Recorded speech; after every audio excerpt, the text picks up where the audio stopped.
What is up, my friend? Welcome back to another episode of the Year of Plenty podcast, the show to help you get closer to your food source and learn the skills to make every year a year of plenty. As always, I'm your host, Poldi Wieland, and today on the podcast, we're chatting with Kenneth Thrall all about elk hunting.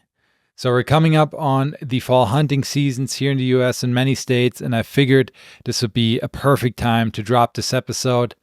Some of the things we chat about are how you can find elk from archery to rifle season, tips for hunting them in different terrain, understanding elk behavior, how to speed up your field dressing process, and so much more. Now, who's Ken? Ken is a lifelong hunter who specializes in elk, deer, and other big game animals here in the mountain west of the United States. He's a master hunter with a wealth of knowledge, and he really successfully punches, tags on public land year after year. And I'm excited for you to hear all of the tips and tricks he shared with us.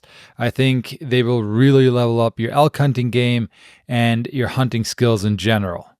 And it's also just interesting to hear, even if you're not a hunter, because, just to kind of get into the mind of a hunter like Ken and also hear about the behavior of elk, which is, one of the awesome wild game species that we have here in the United States. All right, that's it for the intro, though.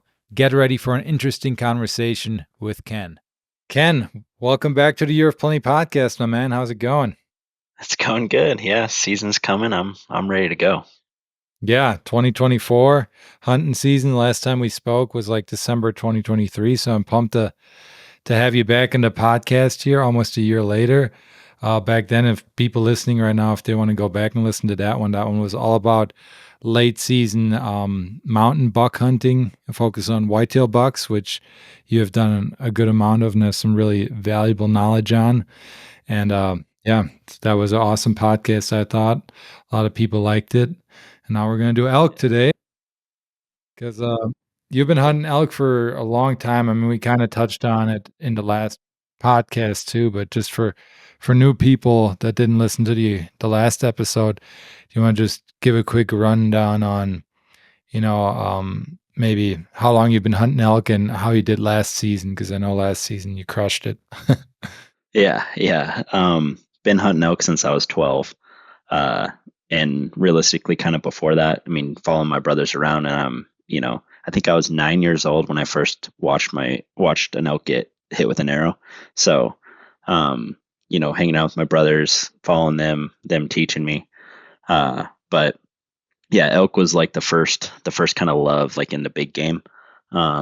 So as soon as I progressed through, a lot of trial and tribulation, we'll talk about that too, but just it's that kind of like first love, like you just get into it, and I obsessed over them.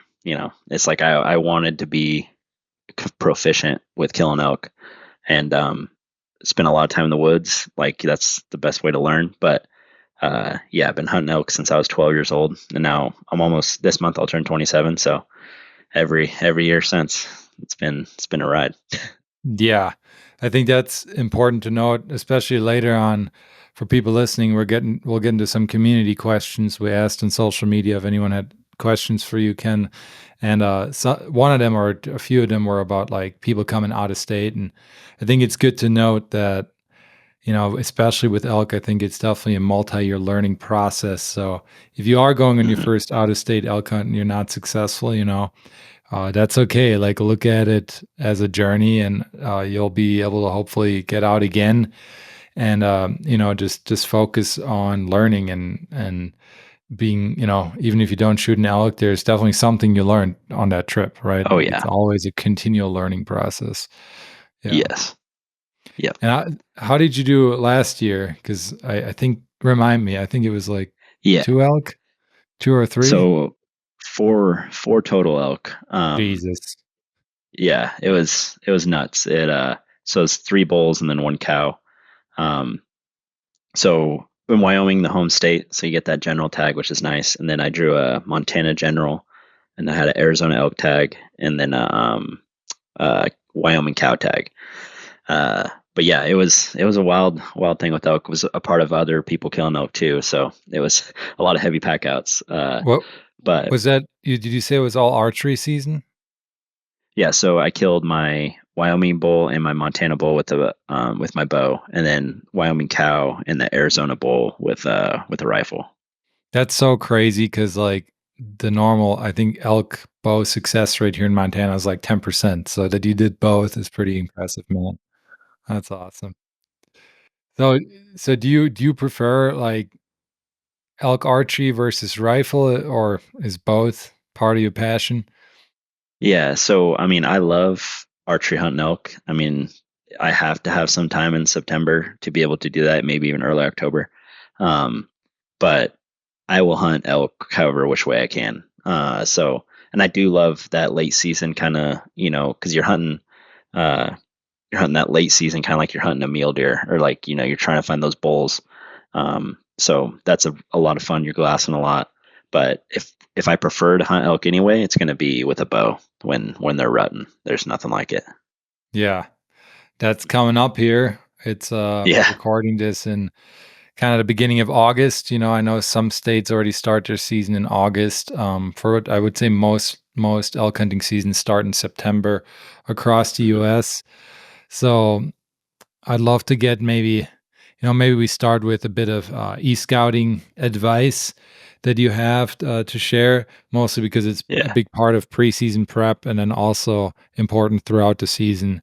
I think Hmm. e-scouting can definitely level up your elk hunting game. And I know you do a lot of it. I know you've told me that you like to Yeah. do e-scouting, like Yeah. that's like your version of gaming. So, um, and you have also told me that like you're at the point now where you can like basically look at the map in a new area and like pinpoint where the elk are, go in and Hmm. get into elk within a few hours. So knowing that, like what are like the major factors you're considering when you're making that decision, at a new area like that? Yeah. So the major factors is there's going to be three main factors. You're going to want to find water. I mean, elk are going to drink every single day. So water, that could be, a lake or high country lake, or if you're looking in those canyons, those rivers or creeks, they got to be flowing. And they drink a Um, lot of it. I think it's like 25 gallons a day or something like that, which is nuts mhm. for us to put into Yeah, perspective. Yeah. yeah. And so they want to have, they need to be near water. And so you're going to need the water, you're going to need feed, so some sort of feed, and then also bedding.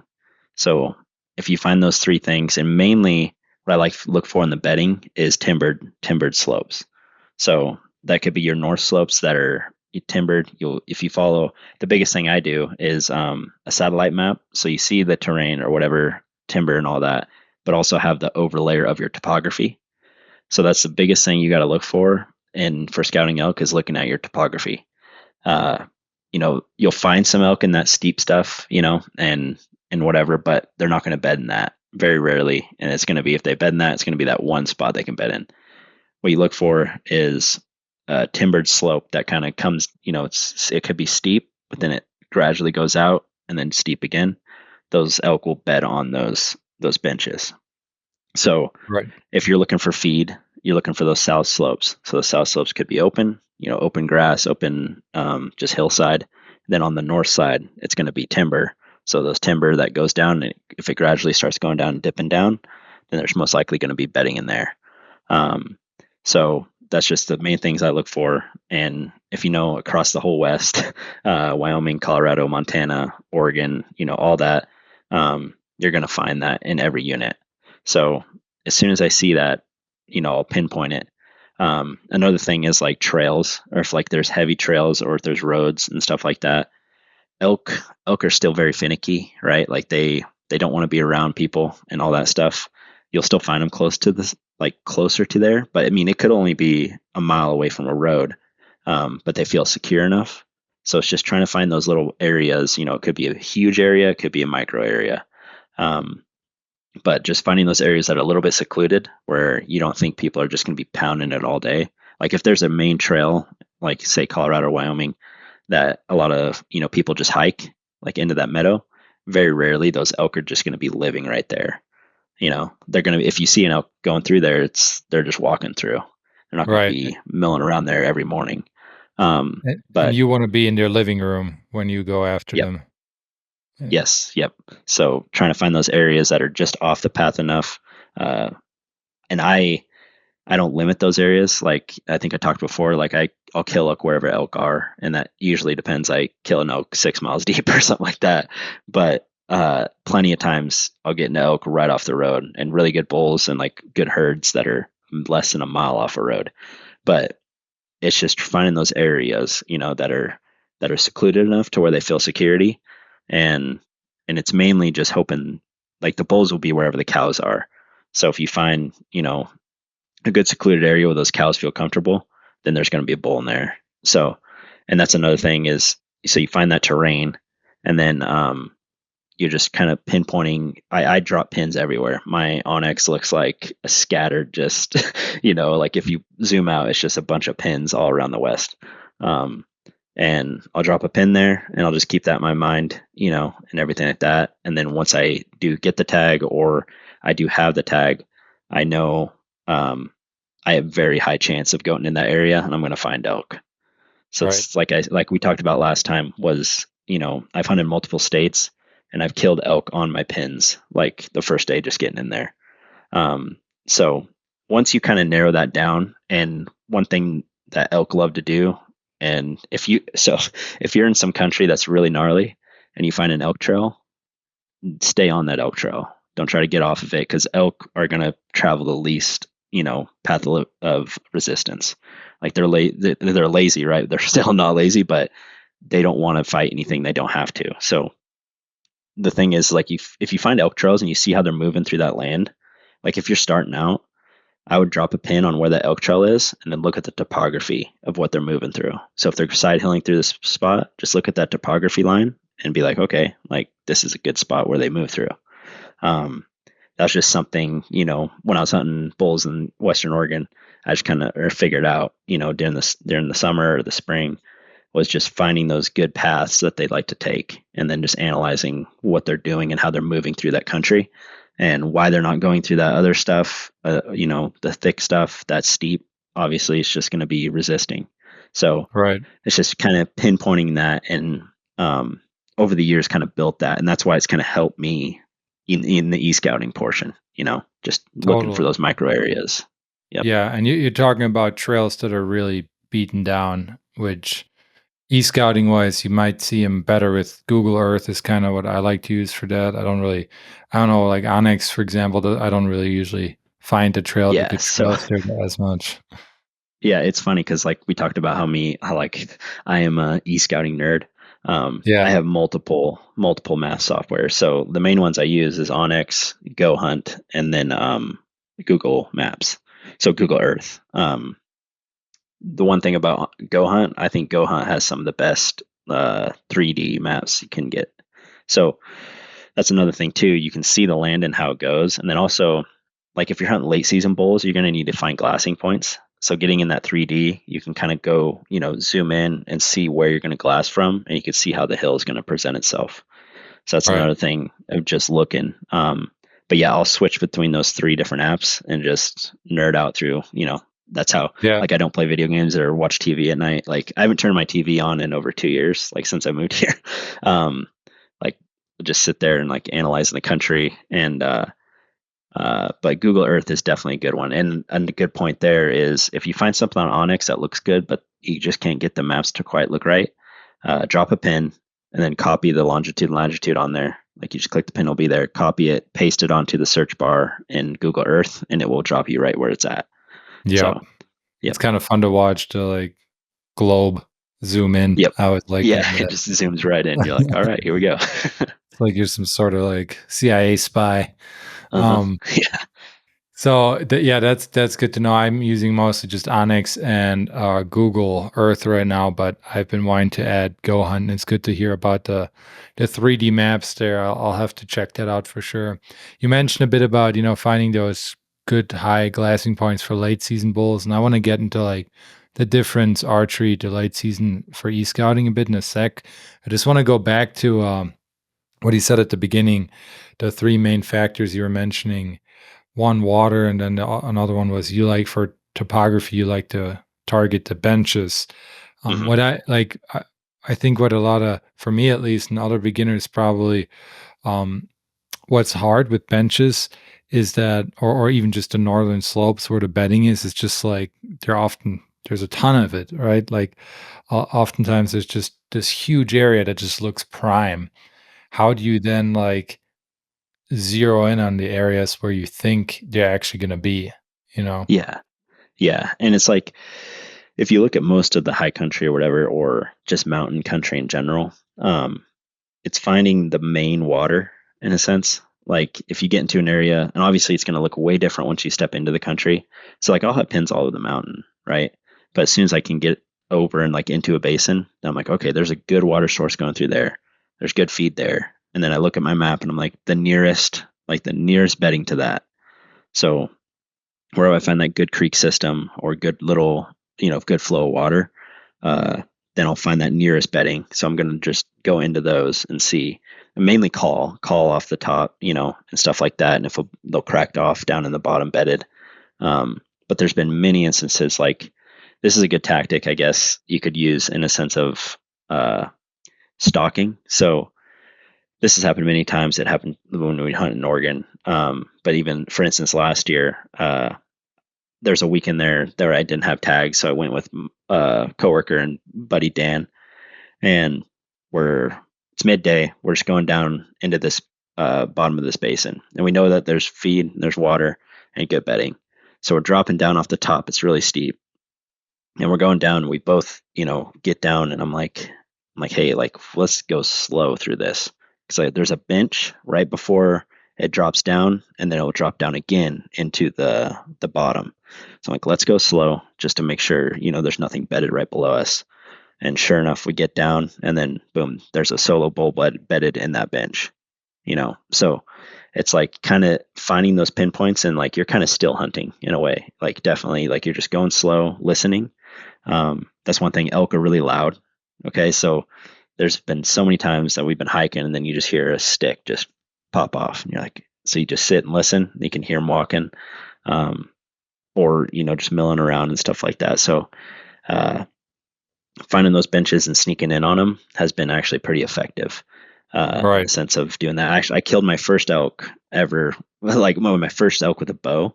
That's what me and my brother were doing. We're sneaking into this like bedding area. Boom, there's a bull bedded right where it's a perfect bedding spot, and ended up killing that bull. But um, it's just another little thing. Instead of that midday, like people are like, oh, midday, I'm just going to go lay down or something. It's like, no, I'm still going to be moving and kind of just figuring out the country.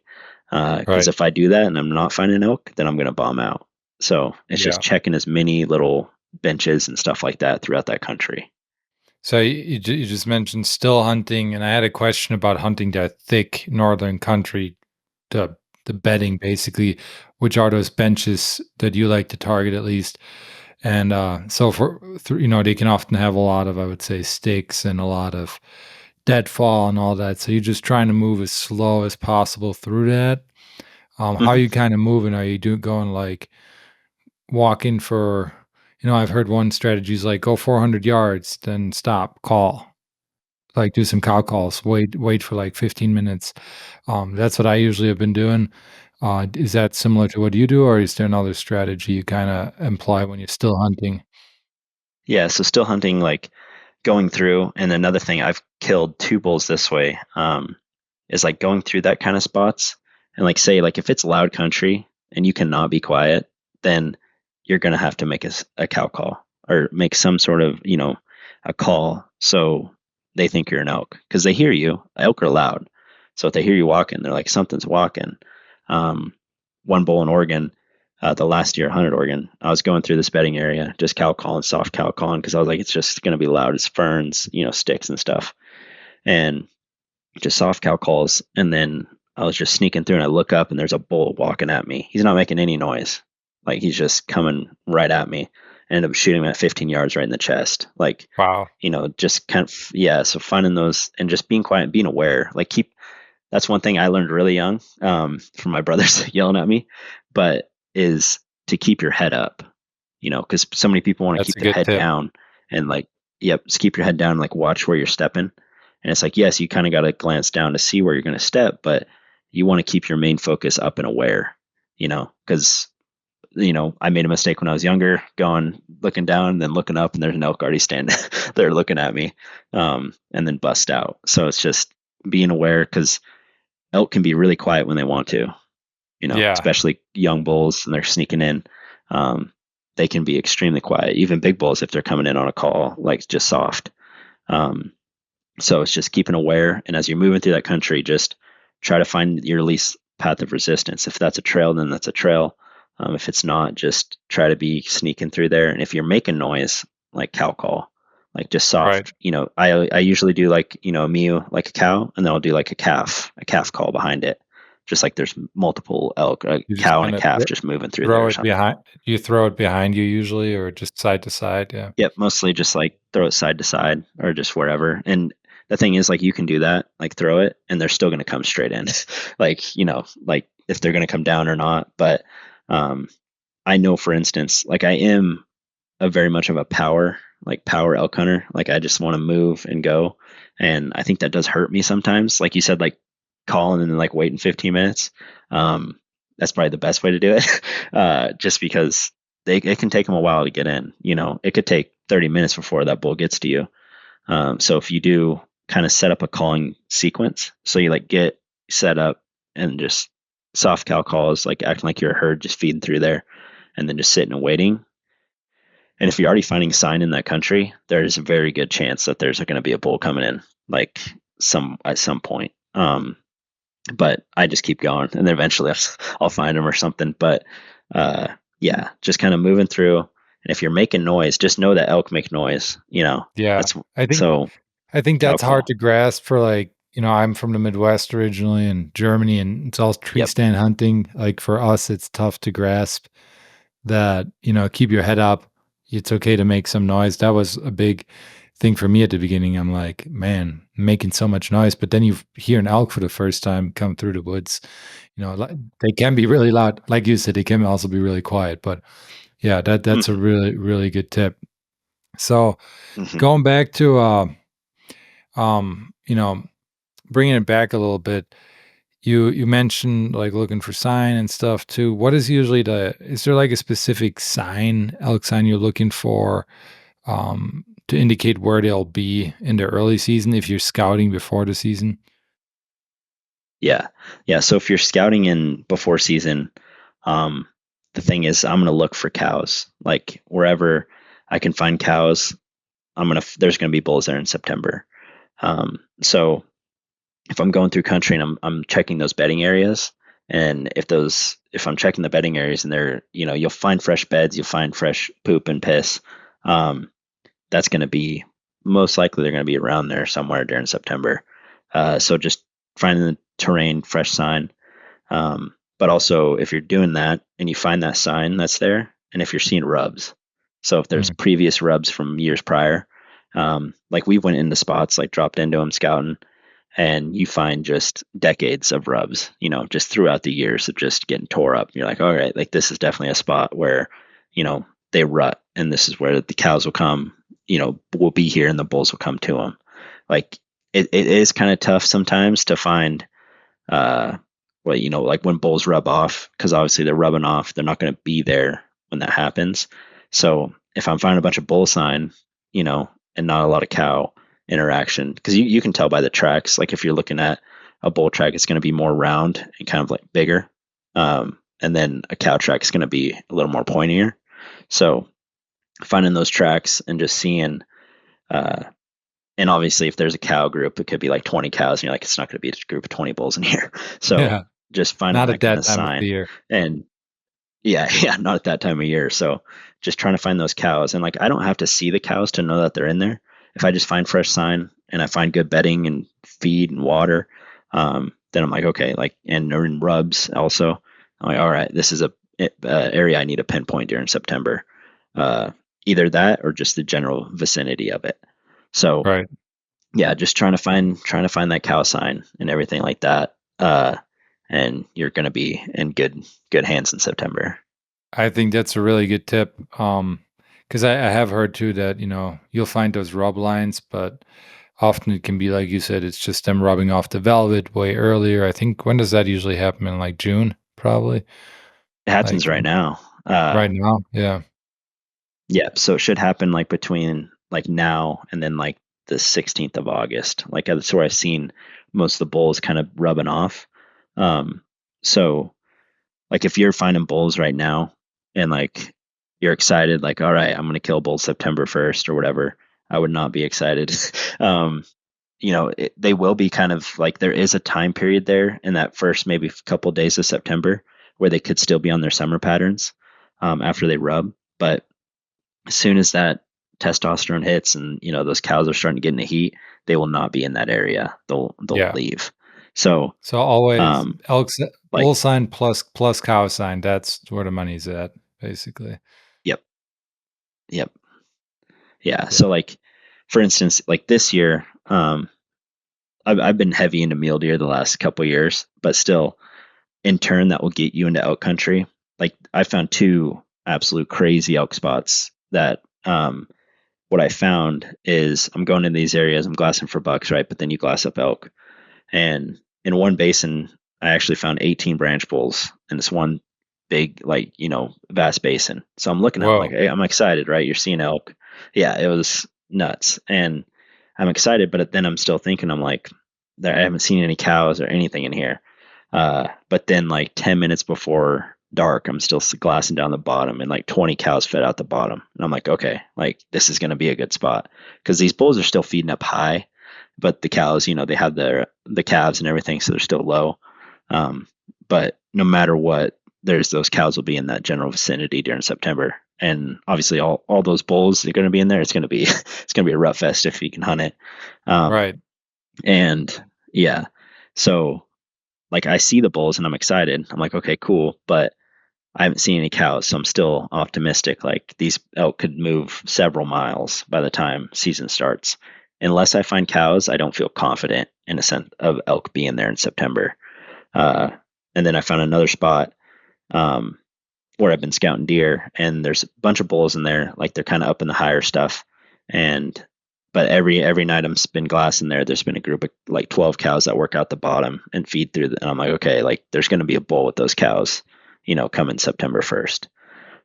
So it's just I get more excited when I see cows in the summer than I do bulls. Just because if you find a big bull in the high country, like mostly those big mature bulls are going to be by themselves. Um, it's hard to get excited to be like, I'm going to kill that bull because you don't know where the cows are. If you find cows close, then good odds he's going to be around there.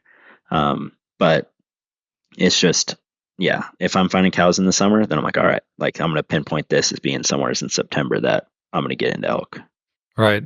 That's also good news for the meat hunters out there because, you're cool with shooting a Yeah. cow, target the cows, and Hmm. maybe shooting bull. Yep. But yeah, that's good advice. So, how does your e-scouting process usually change between like archery and rifle season for elk? Because there are differences in terms of what you're kind of looking for, right? Yep. Yep. So, like I just kind of explained the whole how I'm e-scouting and stuff for that early that September archery hunts is finding those cows and finding all that.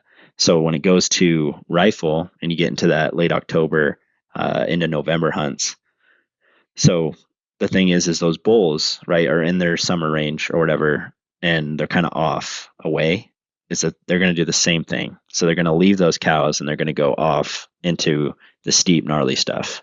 So they're going to leave, get up higher. Um, and the best thing I like to find is those south facing slopes. Like they're going to feed on those slopes and then having some sort of north face with bedding.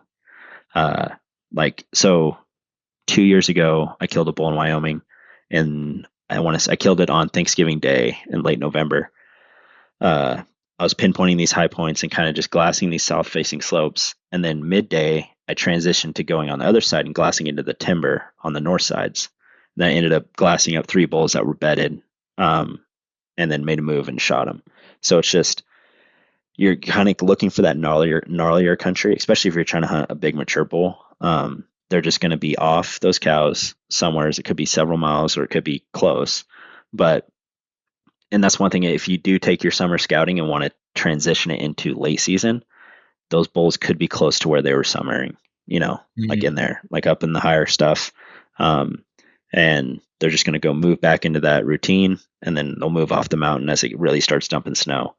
But I'm still finding that feed and water, but more or less pinpointing those gnarly, kind of steeper stuff. And then they have to have that bedding on those north slopes.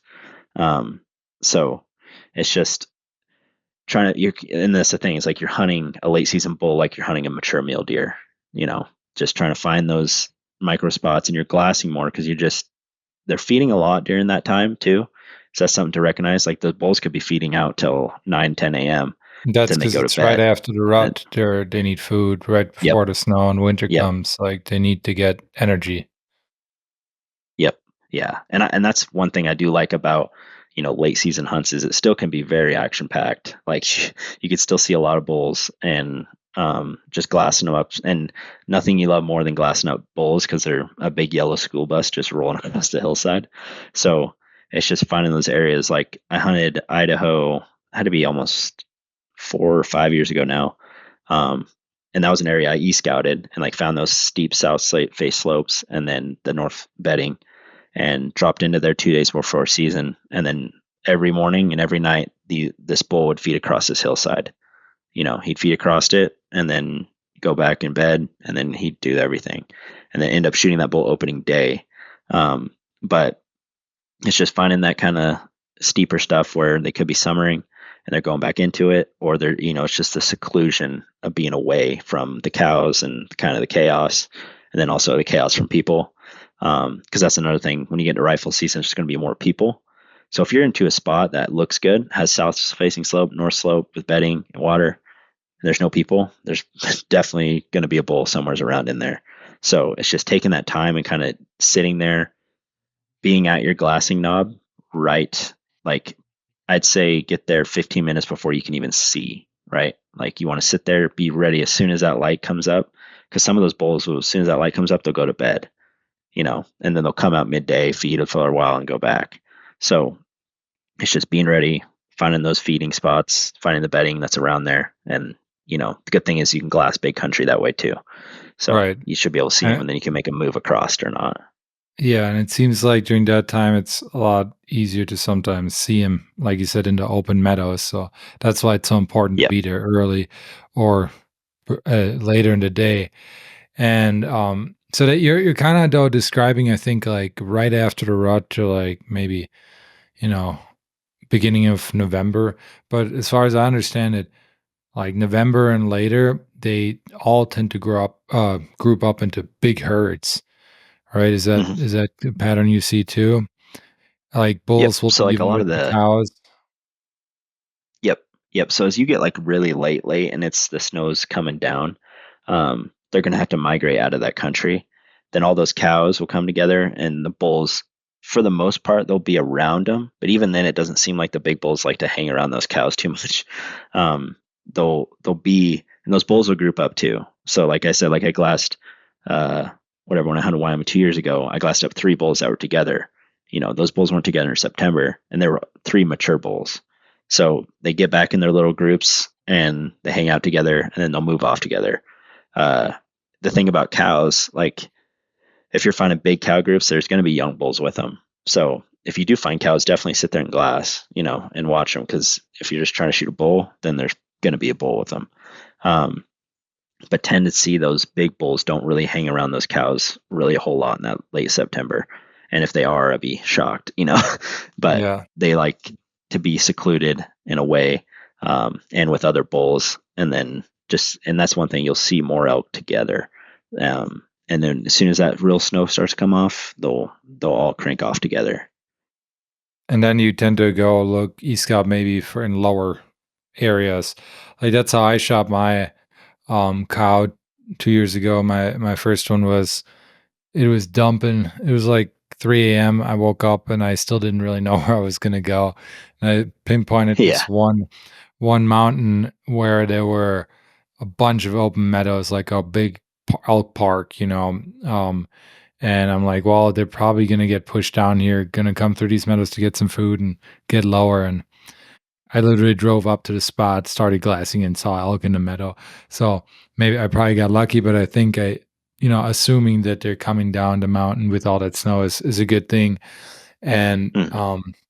you mentioned finding like in the later season those just great glassing points, Mhm. which I think that can be a challenge too if you're not like, if you haven't hunted as long as you.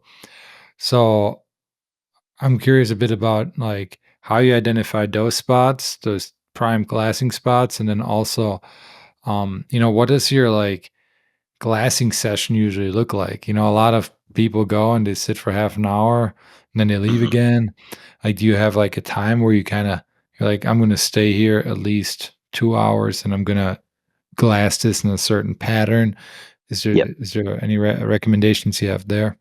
Yeah. So I like to find those spots that have big, long ridges. So, um, say you start at the head of the ridge, like as soon as you get up off the road, maybe climb however many feet, get to the top, and you have this big, long stretch of ridge. So you get to the first part, and when you're doing your e-scouting, you can, like I said, go into your 3D maps, and you can kind of see how it will lay. I want to see as much country as I can, as many south slopes as I can, and you're not going to really see those north slopes, but you want to see where the feed is. And like if there's big bottoms and meadows, I want to be able to see it. So getting up on those points and be able to see as much country as you can. And if those bulls are close or whatever, you can make a move. If they're farther, then you can make a move on them. And then even if it's really far, make a move the next day. So just find as much country as I can. And I'll get up there, like I said, like before light, get set up. And as soon as it crests up, I'll glass. And typically, and especially in that late season, I mean, I'll glass till, 9, 10 a.m., like around in there, like from sunrise till then. And if I feel like, and if you do see elk, then like when they're going to bedding, but they're going to bedding, they can go into there. And the best part is if that late season, there's going to be snow on the ground. So you can see into some of that timber, so that's when I'll start moving around the ridge and kind of glassing back into those north slopes to Mm. see if I can find a bull bedded. So I'll just get on another high point where I can see a good amount of those north slopes, glass them. If I don't see anything, then I'll just keep moving throughout the day and just try to find them. And then just like the evening, it depends wherever you're at. But like around 5, like kind of just sit down and just glass and wait, till dark. Uh, so just trying to find where the elk are going to be at that time. Because I mean, they'll Right. come out and feed at 1 o'clock, 2 o'clock, definitely. But you're still moving across. You're still going to see some of those south slopes if they start coming out, or whatever. But for the most part, they're going to be bedded throughout in that midday, and they'll get up and then feed a little bit, bed again. So I'm just trying to figure out where the elk, all that big terrain, and then glass the south slopes early, get up, and then just start moving and start glassing those back, north slopes. Yeah. And I think there it's really important to just do some studying up on elk behavior, like how do they move throughout the day. You've kind of like, Hmm. mentioned some things now, like during the middle of the day, they tend to bed down, especially if we're talking outside of the rut. Early mornings and late evenings, um, they tend to feed. Can you kind of maybe explain like from the beginning of the day to the end, just like as a recap, how you would expect those elk to be moving? Like where are they coming from, where are they going? Yep. So expect like those elk are going to be getting up out of their beds right at first light, or they might already be feeding at night and they're just still out in the open feeding. So they're going to be feeding in the morning, and then they're going to transition at a certain time and go to bed in the morning. So in the early morning, they could be early as first light, or it could be late as 10 a.m. Just you never know, or as late as noon. Like it just wherever they're going to move, but they'll go to bed. They'll go bed. Then more often than not, around that midday mark, they'll get up and then feed a little bit, like not a whole lot, like their morning session, but they'll feed a little bit and then bed down again. So for that most of the part, they're not moving far in that middle of the day. And that's just for late season stuff, right? Because, bulls could be moving all day during the rut. But when they go to bed, they'll bed again and then kind of stay there. And then that evening time comes up and they'll come out and feed again. So it's just the prime times, and it's always been the things like the mornings and the evenings. But if you're in the woods, like I love finding them bedded. It's the best thing because they're there, they're not moving, and elk are very nomadic. So if they're feeding, they could travel a long ways. So Yeah. um, I love finding them in that middle of the day. And majority of the animals I've really shot over the years have been in that 10 to like 2 time period. Um, so, they'll come out, feed, go to bed, maybe get up and feed during midday, bed again, and then get back up to feed in the evening. Yep. And that's Mhm. pretty predictable, but also, like you said, there can be so many things Oh, that variables. happen. Yeah. It's an animal, yeah, variables. Like it's Yep. another living being, but it's just kind of like a rough rule, I would say. Um, yeah, I think it's just really good. I have a book. I forgot who it's by, but it's like all about elk behavior. If I find it, I'll link it below in the podcast description. I think that's a good read for sure. And another thing alongside or if we're while we're talking already about elk behavior is weather. I know you like to really hone in on weather too. Um, Hmm. what is kind of like?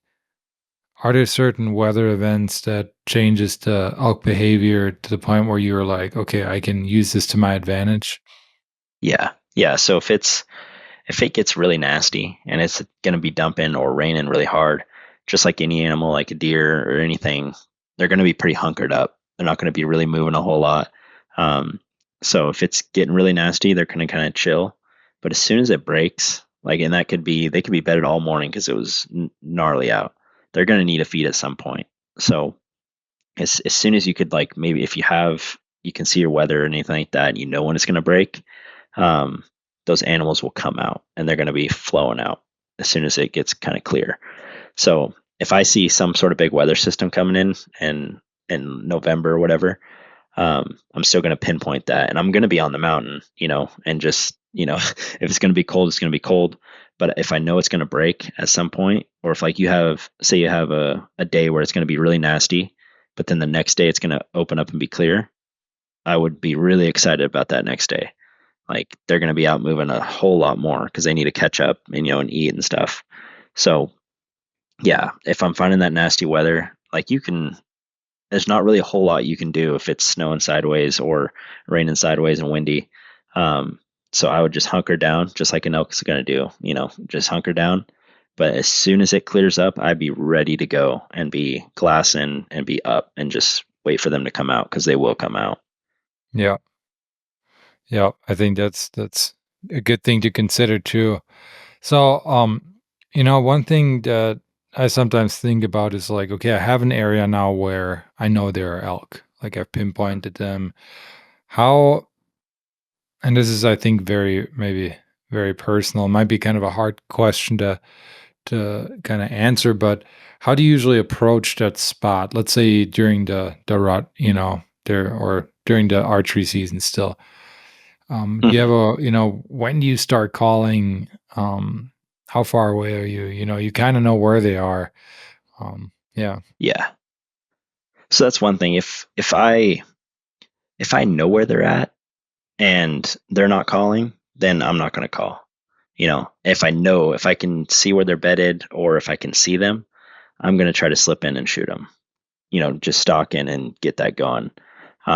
If I kind of have a general idea that they're in there, but I don't know they're in there, then I'll call. And that could be far, just top ridge or down a little bit off the ridge. It could be 800 yards away or whatever, and then try to get them to pipe off. But if I know where elk are and say they're talking or they're feeding or whatever, or they're bedded, like I'm going to try to sneak in and shoot them without calling. Um, Okay. I feel like in that scenario, you're more in control than the elk can be. Because like there's been many instances where we see them, we haven't made a noise, they haven't made a noise, we made a noise, like we cow called or bugled, and they just take off. Yeah. And it's like we just screwed it up, and we probably could have just snuck in and shot them. Um, They didn't know you so were it's there. like, Yeah. yeah, nope, yep, yeah, So that's good because we actually had one community question from I think it's one of your followers, Cuts Slick 17 on Instagram. He was Yeah, asking like what Ryan. is Yeah. yeah, so he was asking what's Kenneth's preference of calling versus slipping in silent on a bull. Sounds like for you it's Mhm. very situational. You like Yep. both, Yeah. but yeah. Yeah. Yeah. It's very, very situational. So I will kill an elk however which way I can kill an elk. It doesn't matter. Um, I get the same satisfaction of slipping in and shooting a bull as I would calling in a bull.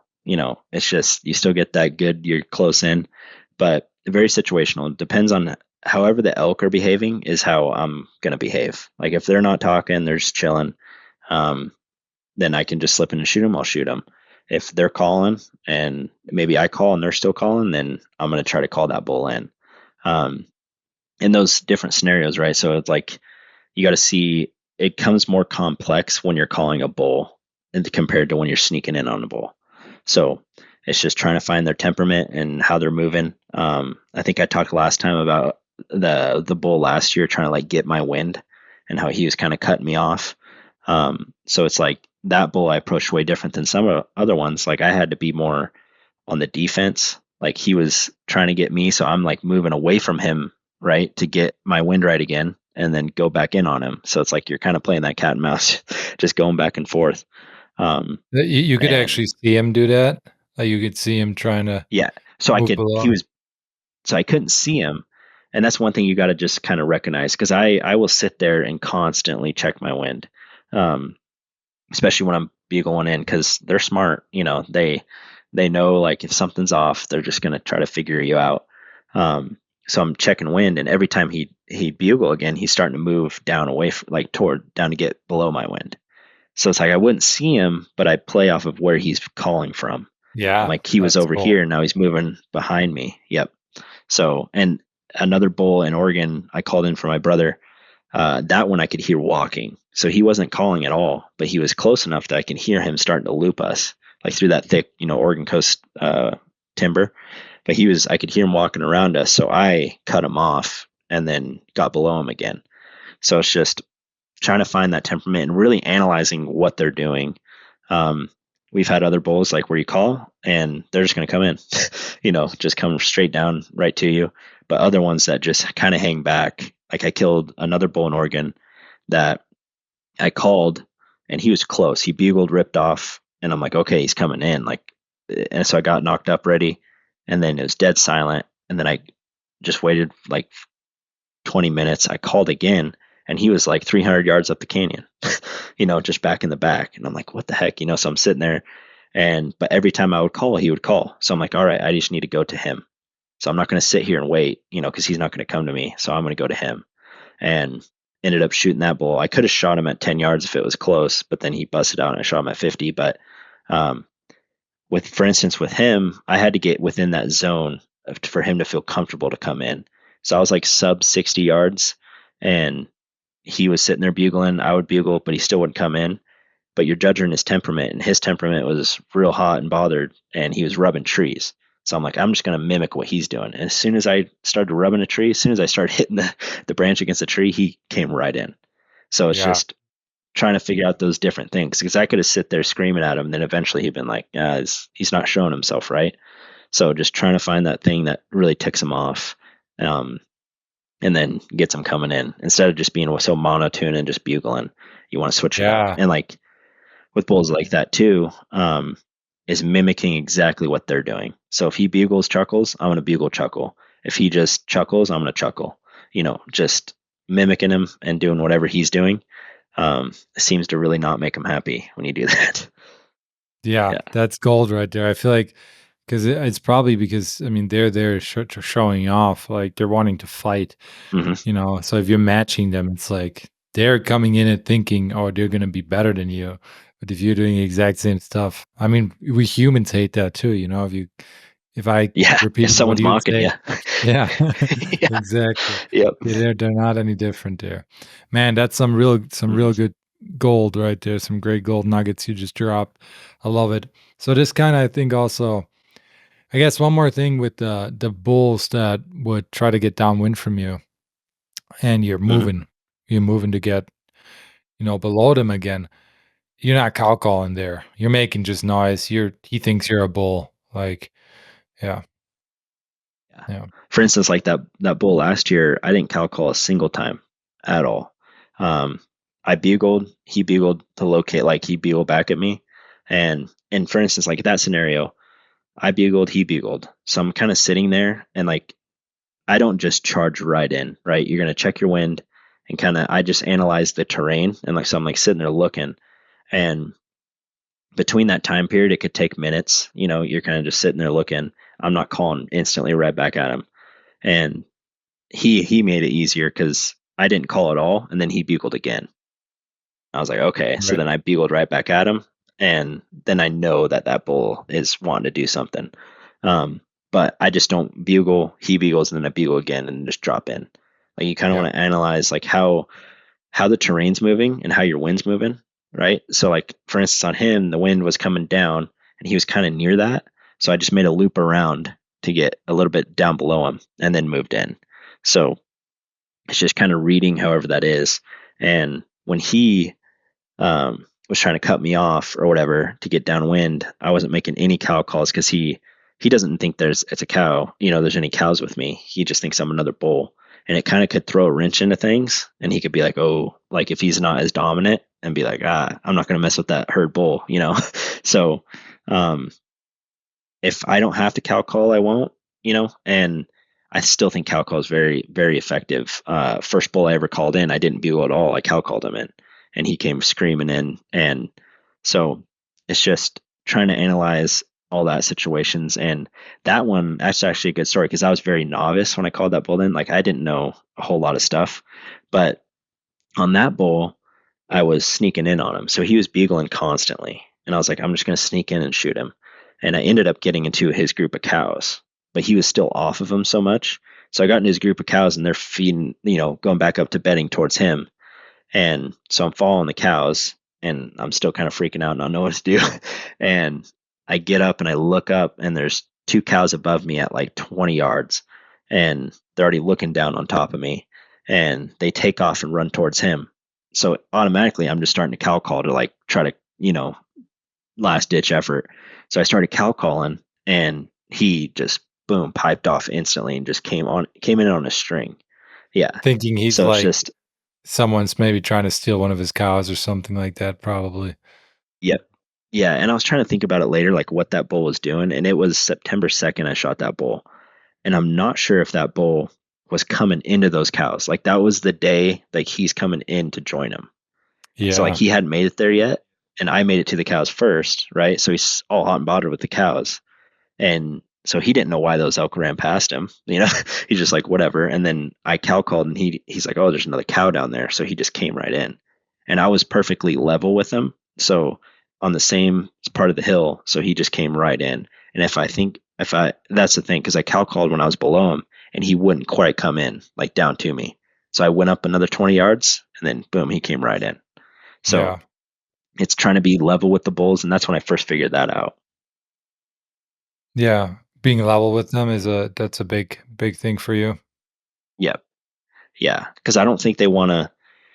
I do think when they come down, they're definitely feeling more in control because right they can see down a lot better than coming up. But Right, I have never had a bull really come up to me. You know, like even then the bull I called in last year, like I was above him, but he was still trying to like get around, like come down below me and kind of get up to me. He wasn't coming straight up that hill toward me. Like he was right. just coming down below to kind of see what's going on. Um, and they will. It's not saying that they just won't just come right up to you, but I found more often than not, if you're in that buffer zone between level with them, they more often than not just going to come right into you. Yeah, and I've noticed too, like when I'm like I've had situations now where I'm into thick stuff, like we were talking about at the beginning, the benches, and often there'll be like little finger ridges in that. And I've seen them now multiple times, like they come out on those finger ridges, and because they have a little bit of a high point, and they can look around, where they want to see, even in the thick stuff, like where is this coming from? Yep. 'Cause they want to see you, like they want to get that confirmation. So a lot of what we just already been kind of talking about is setup, right? That's like the final piece of the Yep. puzzle, I would say, in archery hunting that I think is the hardest for, someone like me who hasn't been doing it for too long, to kind of figure Mhm. out. It's probably, I think it's something you need to have many situations. A lot of them probably fail, and a good amount being successful for you to really grasp what to do. And it's just like doing a sport and being in those situations. But maybe you already gave us some good nuggets there, but maybe are there any like um other best practices you would follow in the setup when you're for me, it's usually like I have a spot. I know there's a bull like 200 yards away. I'm trying to find a spot where I'm going to stay now and try to get him to come to Mhm. me. Like that is what I consider the setup. So, what are some things to think about there? Some best practices that you could Yeah. share with us? Yeah. Yeah. So being aware of, so if you're already knocked and everything, you're kind of ready, right? Um, all my setups have all been pretty much different, but kind of the same. So one thing you're not going to want to do is just stand out in the open, obviously, right? So, and not, this is, so many people have said this for years, but don't stand behind stuff and don't stand way out in front. So if there's vegetation, right, a tree, you want to stand in front of it, like right in front of it. So it breaks up your outline behind there. If you're behind it, right, it's going to be hard pressed to shoot through there. So what I'm more looking at in setup, like for instance, the bull last year, eventually I got close enough, like real close, and he wanted to come in. So I set up on this point, like a high ridge, whatever, and there's trees behind me, and I'm on the ridge, but I'm not skylined on the ridge.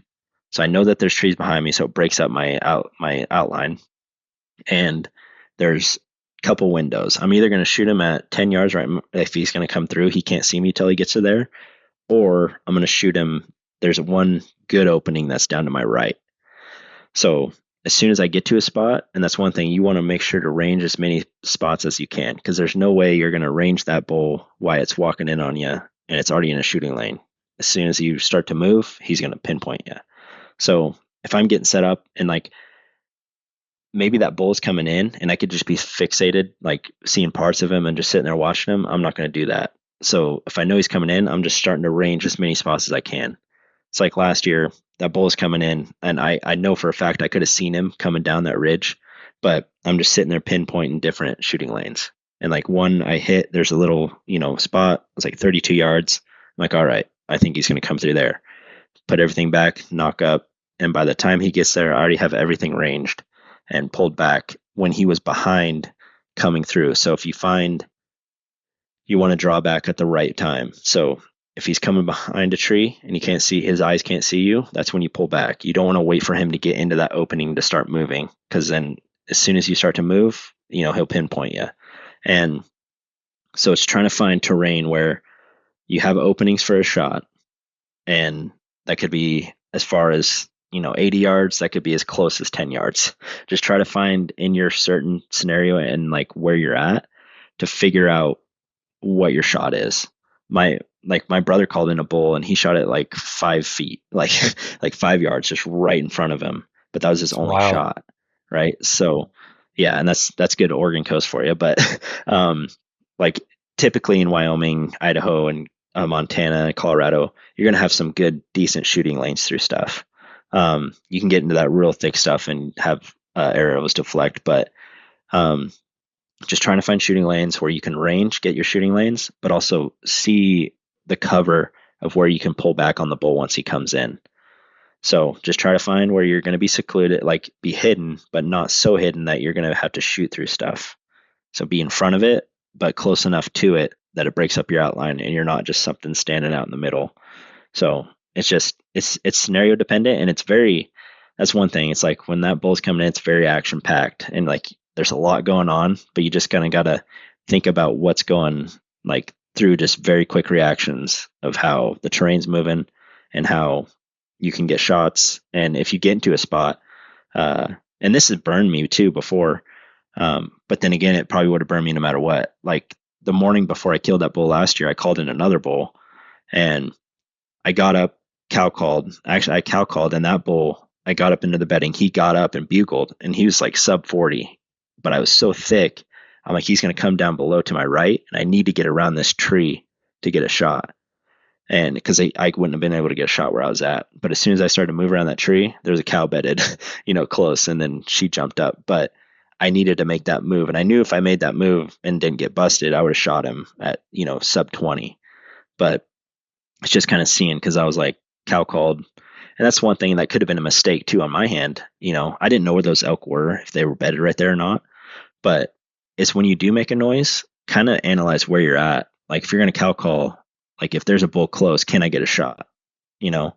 Um, and so it's just kind of looking at terrain and figuring out where you can get lanes to shoot, but also you want to be hidden enough, but not too hidden type thing. Right.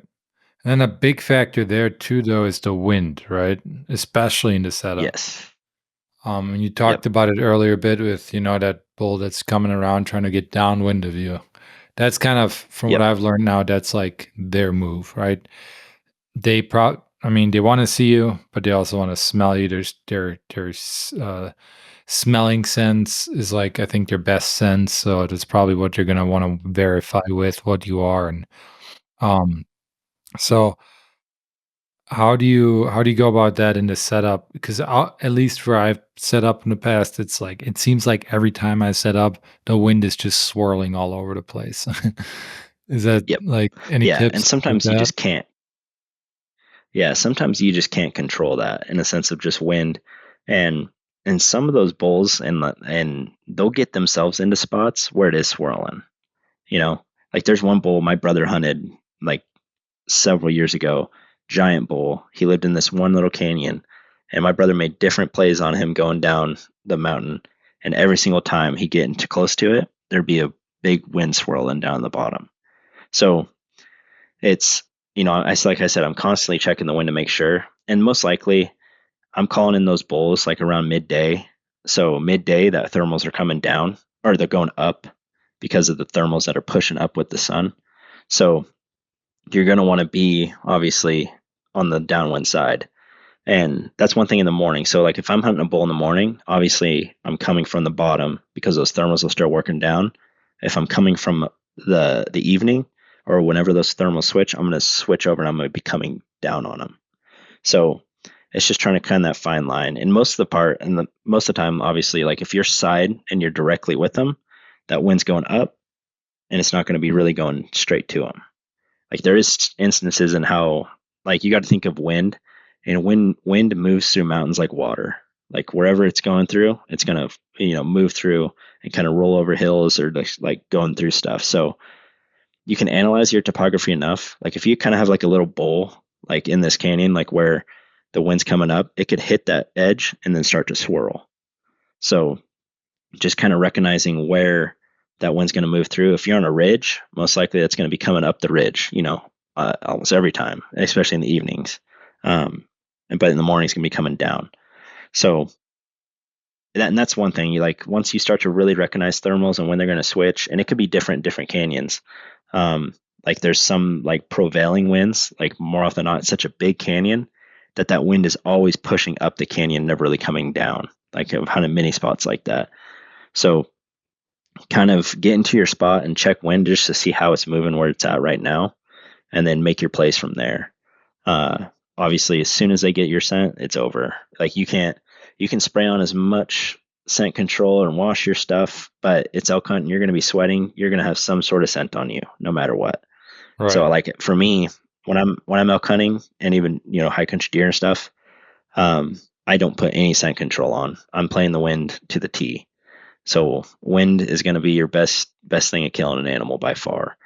Yeah. Um, that's why I get like two of those, the wind checker bottles a season because I know I'm going to crank through one, like checking it enough. Um, but just keep checking it as much as you can and try not to get complacent. You can feel it too, like if it's hitting your neck or like wherever it's going or see it. Um, but it plays a big time into your setup because you want to be downwind of that bull no matter what. Right. So And he's normally, like you said, they're gonna circle and try to get downwind of you. So that's kind of where you can expect them to show up if they are coming in close, right? But sometimes, yeah. yeah. So that could be like I've only every bull is going to act different. So I've called in several bulls that don't do that, right? Like for instance, that bull that did it to me and my brother that I called in, that bull came in on a string first. Came in on a string. My brother actually had a release malfunction. So just letting you guys know the spot hogs, like spot hog releases, kind of iffy. I'm just letting you guys know this. Yeah, you're not a In a fan. sense of I like know. having problems. Yeah, not a fan. But spot hog sights, I will shoot a spot hog sight probably till I die. But um, he had a release malfunction, but that bull came straight in. It came right down, ready to get shot. But then it knew something was up. I think once they figure out like something's different, then that's when they're going to try to figure out you. And so I've only had that happen twice in a sense of bulls getting my wind. Um, but other times, like they'll just come right in, or they'll kind of hang up and you kind of go to them and then they'll come in. So it's just situational dependent. And that's one thing I've never had the same calling sequence twice. It's always been a little bit different. Um, but I have had bulls, and that's just something to keep in mind. Like they will try to get your wind and go through that route. Like if they do feel like they're obligated to, in the sense like maybe you already screwed up, like minor screw up, like in a sense my brother's release, and that bull was wondering why there's no cow there, um, and then it tried to get our wind. But yeah, it could be situational dependent, and I've only had it happen twice with those bulls trying to get my wind, but other times I've had them just come in on a string. Okay, that's good to know because I assumed it's like every Yeah, time. And yeah, yeah, well, there are some differences too. And like if you're one person and you're calling solo versus having a caller, right? Like having a team can be an advantage yeah, during the setup. Because you can. How do you, if you're alone, how do you usually call, or do you usually call in a way that makes the bull think you're somewhere else, or do you? I know some people they call and then they move a little bit. How do you usually approach that, like solo versus two people? yeah. I think some of it will be situational dependent, but I'm so aggressive that if I'm getting in on him and I know like he's gonna come in, I'm gonna be screaming literally directly at him. Like I'm pushing everything. I want him to come to me. Um, and most often than not, that means I'm shooting that bull in the chest. He's going to be coming in frontal and all that stuff. So that's something you got to recognize. If you're a solo hunter and you don't like shooting a bull in the chest, you're not going to have a lot of shot opportunities just because they can pinpoint sound so well. You could try to throw it sometimes and they'll still, come in. Something you could do too is like muffle. You can muffle your bugle tube and kind of bugle to make it sound like it is a little bit farther away, but even then, um, they can come in. Most likely, they're still going to come in straight at you. So when I'm bugling at a bull, I'm not throwing it really at all. I'm just throwing it right back at him. So if he's coming in, he's going to be coming in frontal. Um, with a partner, you set up a little bit off of them and behind them, and that could be however far. That could be 40 yards, that could be 100 yards, and they're in front of you, and that bull's going to come through every which opening. Um, and that's Meaning that that's a you're lot meaning better because that you're saying your caller is behind you in that case. no, yeah, yeah, yeah. So if you're a shooter, you're up in front, the caller's behind you, way downwind. So that wherever that noise is definitely farther from where your shooter is, um, and that's the best scenario. Like if you're hunting with a team, you're way more effective calling an elk, uh, just in a sense of getting good shots and like all that stuff. Um, which and that's the thing for me is like I'm mainly just a solo guy. So I've only hunted with my brother, in a sense of hunting as a team during archery season, and we've called in several bulls doing that. Uh, but a team effort, in a sense, is going to help a lot because like you can do different cow calls and like different, bugles and stuff like that. Uh, but if you're solo, odds are like you could try to throw as much as you can, that bull's still going to come straight in on you. So it's just kind of being ready for that and being, comfortable with the frontal. I think I've shot five bulls frontal, and all of them have died in sight. So it's just, Interesting. yep, With the frontal, do you notice any like because you often get are you getting the guts ever? How does it, yeah, yeah, is oh there yeah. any So like, issue with that for the meat? no, no, especially when they die so quick. Um, Obviously, if you're shooting off or whatever, But if you center punch them right into the chest, it's going to hit, could hit the heart. It could hit, it's literally going down every single vital organ that it needs. The biggest blood shells I ever see is frontals and just be pouring out blood. But if it hits the guts, I haven't seen any, no, because I've had two of them or three of them where the arrow enters and it's literally poking out their back ham. And like wherever, like maybe right around where that arrow is into that ham, you lose a little bit because of the guts. But no, like I haven't seen any sort of meat loss from that. It's just once you get them, you're cutting off, getting off your quarters. You're not going to be messing with the guts. So, Right, and you do the gutless method, I assume, mhm, too. yep, Well, I want to talk about that in a sec here, but for the frontal shot, are you it's a smaller area you can hit, yep. right? You gotta be a better shot for that. Yes. Yep. So like Is there a that's one point thing you're like looking I'll try for? to preference too. Yeah. So like there's some good diagrams out there. I think Corey Jacobson has a good diagram and so does like Born and Raised. Um they'll have like if you look them up on YouTube, just frontal shots, like they'll show it. But you'll start to recognize, and especially I've seen so many bulls like hit them. Um, there's that pocket, and it could be like that big. But when you're shooting sub 20 yards on that, then you feel pretty confident in hitting it. Yeah, Um, we're talking like but small dinner plate kinda yep, size. small dinner plate, just like right there. And usually it's like right when that the neck comes down, and there's that little pocket. And when they're walking too, you can kind of see it. That pocket's not moving right because you can see their shoulders moving side to side. And obviously, you don't want to hit their shoulders. That's the toughest part. But you can see that little pocket that's right there in front of like their brisket that comes up. If you hit them too low, then it's not going to be good. And I've seen people like seen shots where they hit them with high, like even a little high, and it kills them just because there's so much stuff right there. But I still want to hit them right in that pocket because that arrow, nothing. I love nothing better than shooting them in the chest and watching that arrow just disappear through their chest. Like just arrow goes through, and that's a dead bull.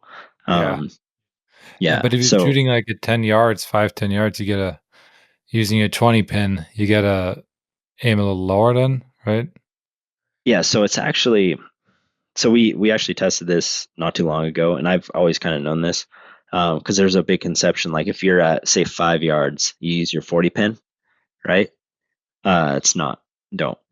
You'll shoot really where your 20 pin is. So it's really if it's going to be a difference, it's going to be a difference in an inch, like Okay. from 5 to 20. Yeah. So just Very aim with your small. your 20 pin. Yep. Just bury your 20 pin and then shoot. And that's all I've done. It's just if it's sub and I know it's sub 20, I'm just burying my 20 pin on it and letting it go. Okay. Um, and Yep. Yeah, and you'll be fine unless you're shooting like a crazy fast bow. Maybe I like to stay in that 275 or 275 to 285 range in my speed, and I haven't seen any difference really from 5 to 20 yards in that drop or anything. That's good. It makes me feel a bit better. I shoot 270 and I'm like, is it too slow? But I think the really high No, speeds no, no, are, no. yeah, I think the really high speeds are often a bit, of a marketing gimmick maybe to try to get people to buy Yep. the bows. Yeah. Cool. Cool, man. Man, there's some awesome tips here. I really appreciate it. So, let's I want if you have time, want before we get to some listener questions real quick, you let me know when you need to head out. But just because I know, people here on the podcast are all about the food aspect of it, and just some Hmm. tips maybe for speeding up the field dressing process. My first elk that I was a part of that I didn't shoot it, but I was the decoy, and I Yeah. helped I helped basically bring it down. It took us both of us first time ever. It took us from 6:30 p.m. till 3:30 to make the 4 trips, and the big reason is like we killed that elk at like 1, and so it took us a while to field Hmm. dress. So I feel like speeding up that process will help a lot with Yeah. you know getting that meat safely back to the car fast. So do you have any tips Yes. on that end?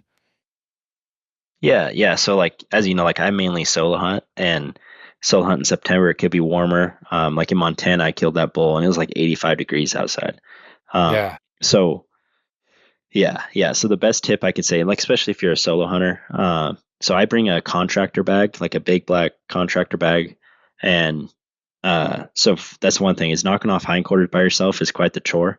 But when I'm knocking off those hindquarters, I do the gutless method. So as soon as I start, kill a bull, get pictures, and I'm starting to cut, is I'm starting with the hindquarter first. So that offside, whatever, laying down hindquarter, I'll skin it out, get that, knock it off, and like I'll lay that contractor bag on the other side of the leg on the backside. So when I'm pushing it over and I'm finally knocking it off, it will fall onto that contractor bag. Keep it clean.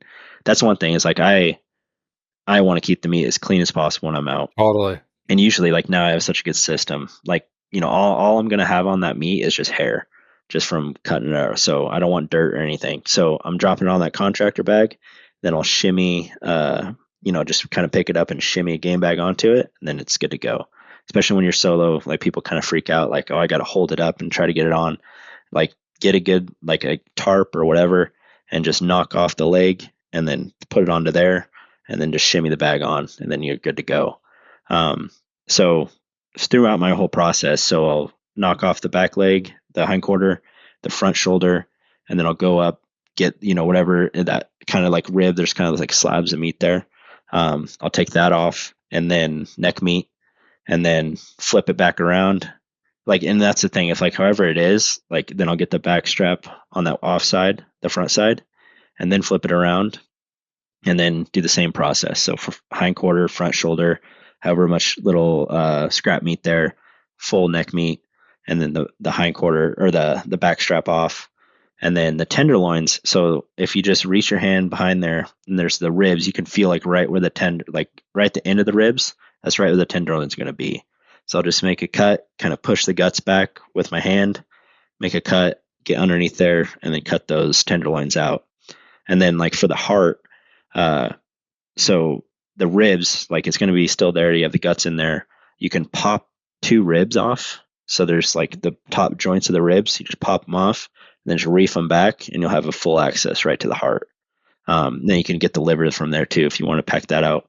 And you're So doing the ribs, you're cutting the ribs on the bottom of the belly or at the top of toward the back? so at the top towards the back strap. So wherever it meets the back strap, I'll just get my knife, dig it into there, and kind of pop them off. Sometimes you have to just sit there and yank on it. But if you pop them off, you can just pop them right out, and it'll kind of just lay them out, and then you can get Yep. access right into this front stuff right there. All right. Yep. Yeah, Yep. don't leave those organs behind, guys. There's good nutrition Nope. there. Pack them out. That's right. Yep. Yeah. So yeah, and it's the easiest way to get to them, because like the one thing people like, I get the guts out so I can get to the liver and the heart and stuff like that. You don't have to do that. You could still just pop the ribs off, and then you can get right to them. Yeah.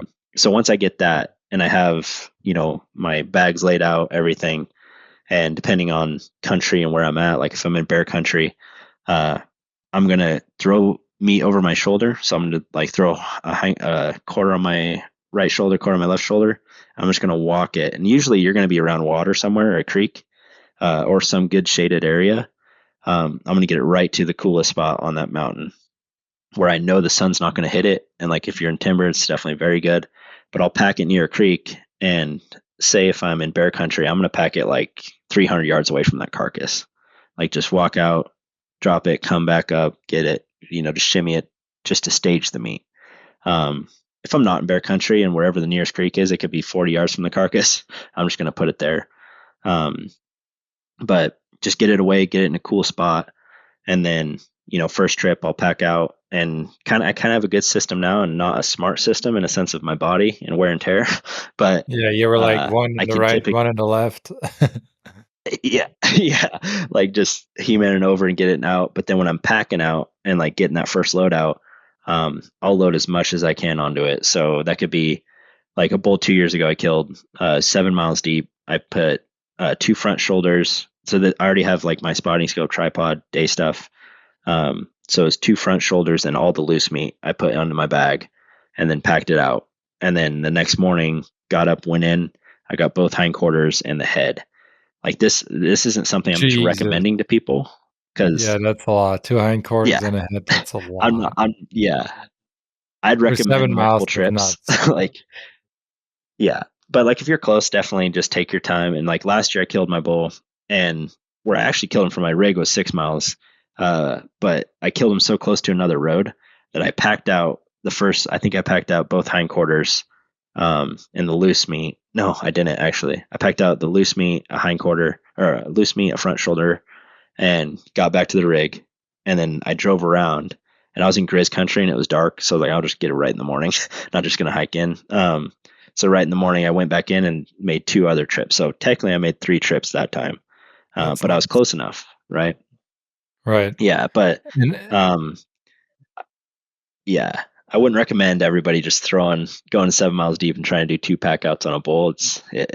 It'll wear you down. yeah, that's nuts. And I hurt my back this year, so I'm still like, I'm hoping like it's been great, but I'm like, I hope it doesn't come during elk season again or something. Um, Yeah, yeah, and just for people listening, you can only do this with the right pack. So get yourself a Kifaru yeah, pack. You know, yeah. Ken works for That's why I Kifaru, work. and yeah, Yeah, that's why I work there. yeah. And That. That's the reason I work for Kifaru. I packed out an elk, and I was like, wow, I believe in this company if I could do this, So, yeah, I have yep, one too. I've done last year. I did two hindquarters and a shoulder, but I didn't do it for 7 miles. That's nuts. That sucked. still, no matter what, if it's a mile, it's still heavy. Yeah. Oh yeah, it was bad. Yeah, Sweet. Well, those are some good tips too. Thanks for giving us those. And then if anyone wants to listen more about or learn more about the game meat care, even after you bring it to the car and whatnot, I recorded an episode with my coworker Shay Helm and Alaska hunting guide Tyler Kuhn. The episode's called "Experiencing Alaska's Wild Side: From Grizzlies to Game Meat Care and Pack Out Tips." So that's definitely a good one to check out if you're interested in that. That's on the Year of Plenty podcast. All right, let's get into some community questions quick. We can rapid fire them if you need to. Um, yeah. No, we're but good. we already answered your buddy Ryan. I think you said his Yeah. his question. Another one of your followers was Ty Foglio, and Hmm. they asked, "What at-home practices help transition to your first big out-of-state hunt?" Yeah, yeah. And that's going to be one thing is shooting is going to be your best thing. Like the amount of confidence you feel in your weapon is going to determine how you're going to kill an animal. So I shoot constantly, every single day. Um, just trying to be proficient as I can with my weapon. And with archery, I have to shoot a lot more than I do a rifle to feel that way. But with archery, especially at home, shooting ranges, um, and and checking, like I can nerd out into that a ton, but just be as confident as you can in your weapon. Because I've hunted when I was younger, and I just did not feel confident in shooting, and that played a lot of part in me probably not killing some animals. Um, but now that I've learned a lot in in tuning bows and shooting, um, like right now this season, I'm feeling the best I've ever have like shooting, like just confident. And uh, the practices I'm gonna say is shooting on off ranges. So Hmm. people like to go out there, they'll just shoot 40, shoot 50, shoot 30, however much. Shoot those like 33, shoot those 46, shoot those off ranges that aren't going to be to the thing. Like I've shot a lot of animals with the bow. I've only shot one animal where it was a true yardage of my pin, you know?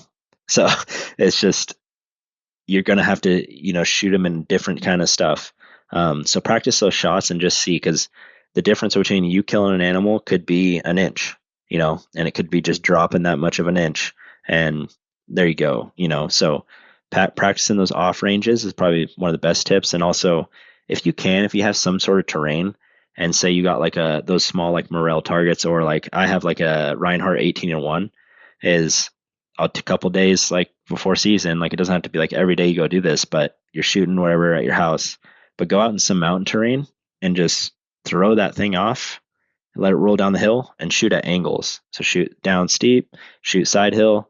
Um, that's going to be your best thing. And just being proficient with your weapon. Then I do say like, and like for me and you, like fitness is definitely a big portion for success, and like how I like to like have that good mindset of that I can do anything because I'm physically able to. I Right. still think is very very key, but also it's not the most important thing. Like if you're out of shape and like you feel like you're out of shape, but you're going into season, I'd say being more proficient with your weapon than being in shape will still be the catalyst in you killing something. Because there's a lot of big guys and people out there that kill bull every year, or they get a shot opportunity and stuff like that. But there's a lot of fit people out there that work out constantly and they're not proficient in their weapon, and they'll wound bulls or they're miss bulls. So just I'd say at home practices, just practice those off ranges and hill shots, steep shots, and just checking to make sure your bow is set up ready to go. That's the biggest thing. Right. Yeah, that is the biggest thing indeed. That's the one thing I'm every year, I feel like you said, not the most confident about yet. So this year I actually got the membership. So I have a 12-month like this season will go in. I'm still limiting myself to like 40 yards, but next season Hmm. I'm trying to shoot all throughout winter without a break this year.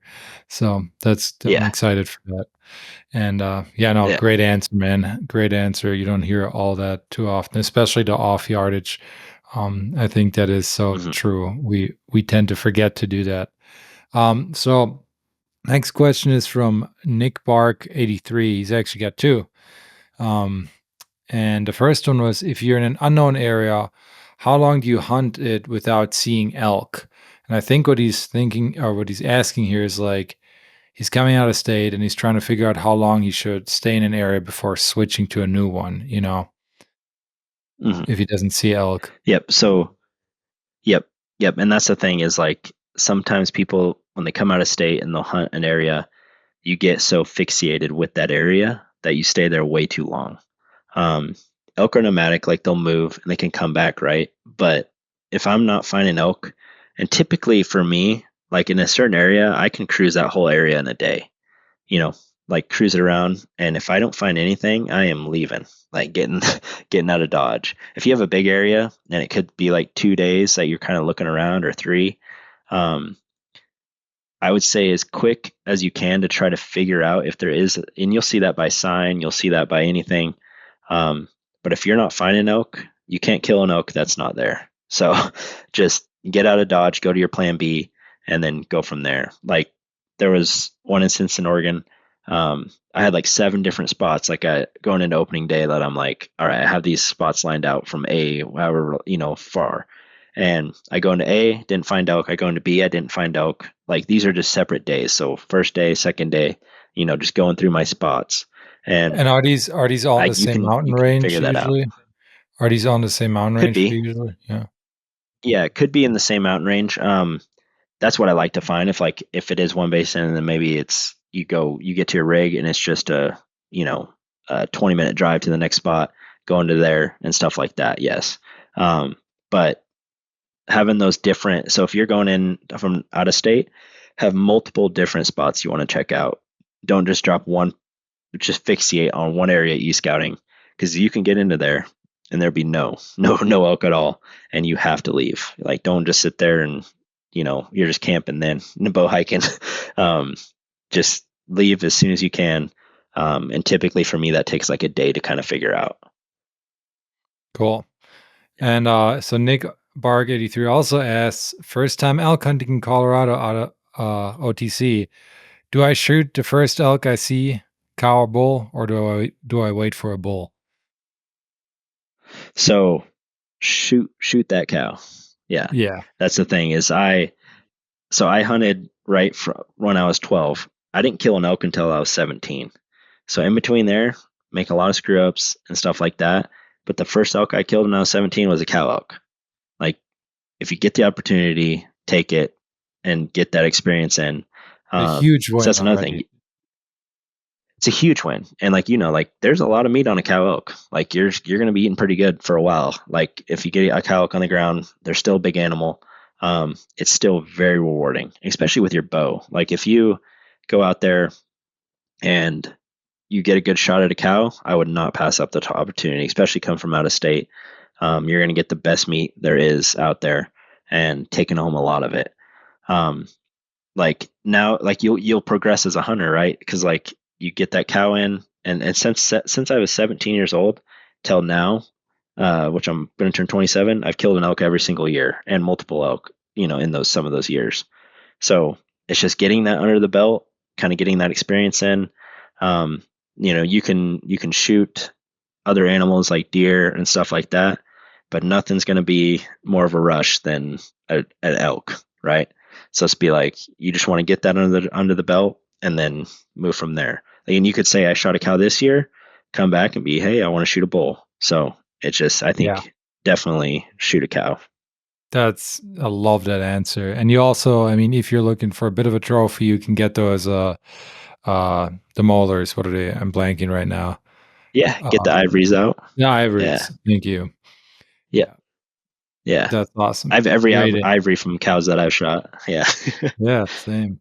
yeah. So my buddy Chef Will, he asks, do you hunt water sources? And if yes, what is usually your strategy when hunting elk around a specific like water source?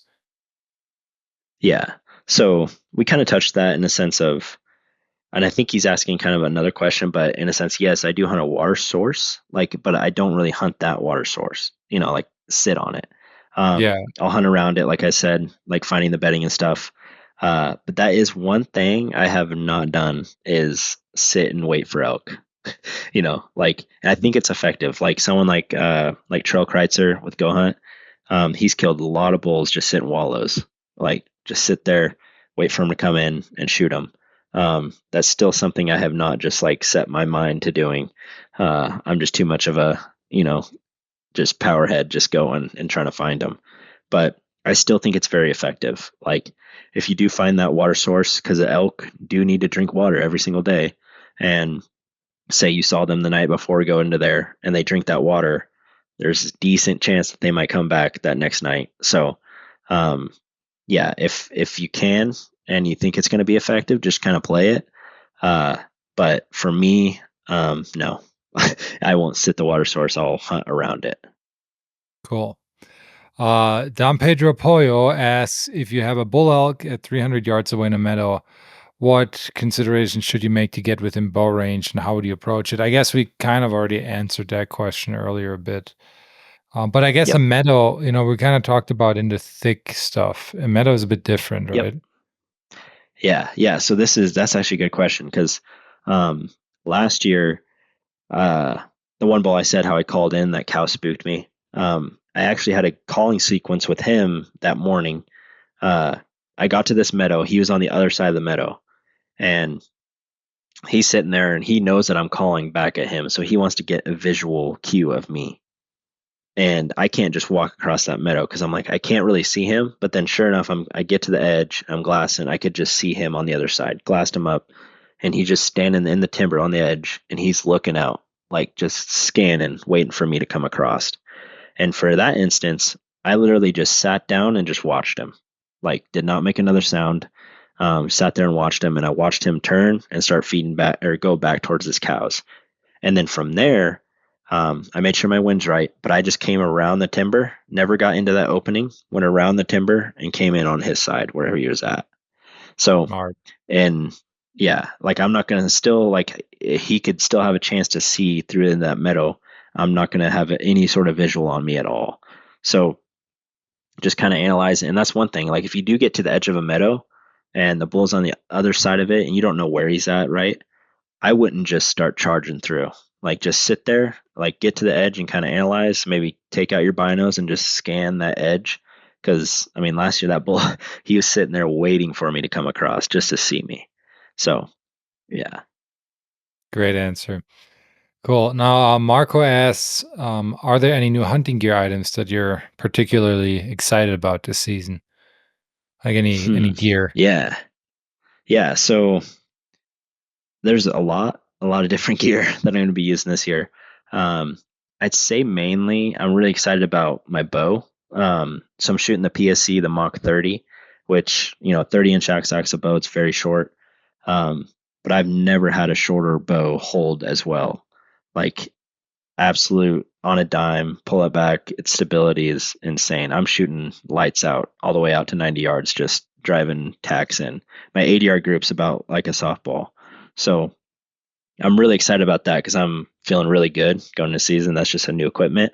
Uh, I also got like a Thermarest. I've used like Climate, a lot of Climate Static V insulated. Like that's a really good pad. But it's the Thermarest X Therm. It's a little bit thicker one. It still only weighs in at like a pound, but its R value is like 7.3. Whoa. And I've been using that throughout the summer. Yeah, like a pound, and you have an R value of 7.3 is insane. And I've been using that all summer, and it's been comfortable. Great night sleeps. So I've been liking that. But in terms of gear, like that's probably my main kind of highlights. I kind of still have my same system going throughout, like, like clothing and stuff like that. But yeah, the bow is, I think I'm the most excited about just because I'm shooting so well.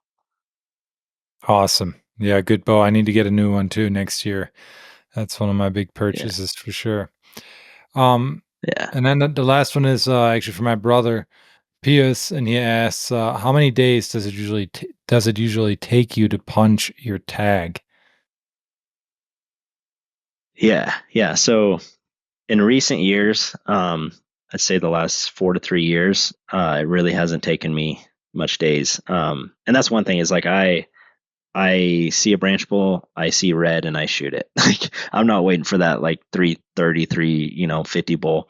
If I see a good branch bull, I'm gonna shoot it. So that ups your odds, I guess, in certain ways. But um, so the last, so for Wyoming, I've hunted 3 seasons total for bulls, and just in a full day I had to hunt, I've hunted 4 days and killed 3 bulls. So like I went to Montana last year, I hiked in that night, heard a bull bugle in the spot. Like this first time stepping foot into there, bull bugle down the canyon, shot it the next morning. So it's just it's subjective. Like it could be totally different, but typically I'd say um, I'll just rough ballpark it and say 5 days. Like if I get there, but in the recent years, it could be one or two.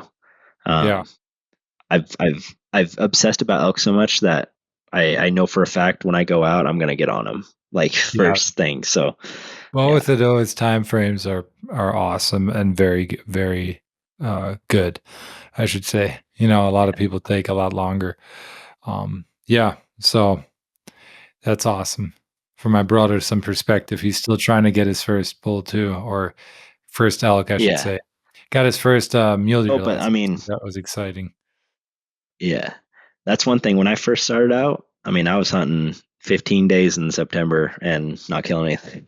So it just takes years to get to that point. I mean, I've been hunting since I was 12, about to turn 27, and hunting every single season since then. And that's a lot of experience. And it's going to take that time. But if you're spending the time e-scouting and spending the time in the oak woods, you're going to figure it out. It's going to become Yeah. a lot more second nature. Yeah, I'm excited for that to happen for me. The Yeah, learning process, man, yeah, that's it what it's will. all about. The learning process is Yep. really what it's the journey. It's the hero's journey like that. That's what gets me really excited. Plus the meat, of Yeah. course. You know. Yes, of course. Cool, Ken. Yeah. Ken, that was freaking awesome. Did over an hour and a half now of just dropping gold nuggets after gold nugget, and that's all the questions I had. Is there anything else that you want to get out there to people? You know, anything you think I didn't touch No, on? just yeah, yeah, no. All I say is just try to be consistent in the mountains. It's just going to be your best teacher. If you want to kill an elk, you have to be in the woods. That's going to be the only thing that's going to help you. You can listen to this podcast and be like have little tidbits, but you're not going to truly learn unless you get in front of an elk. Yeah, totally. Totally. And then year after year. Cool. So where can people find you, learn Yep. more about you, all that? Yeah, yeah. So I work for Kifaru and everything like that, but I just really only operate on Instagram, which is just at Kenneth Thrall. Nothing in between. And yeah, feel free to reach out if you have any questions about elk hunting or technical gear, anything like that, I mean, I love it. That's my passion. So Well, thanks for coming on. yeah, yeah. Thank you. It's always good talking to you, and we'll do it again soon, hopefully. I'd love to. All right. Yeah, We'll find something to chat about hunting related. no doubt.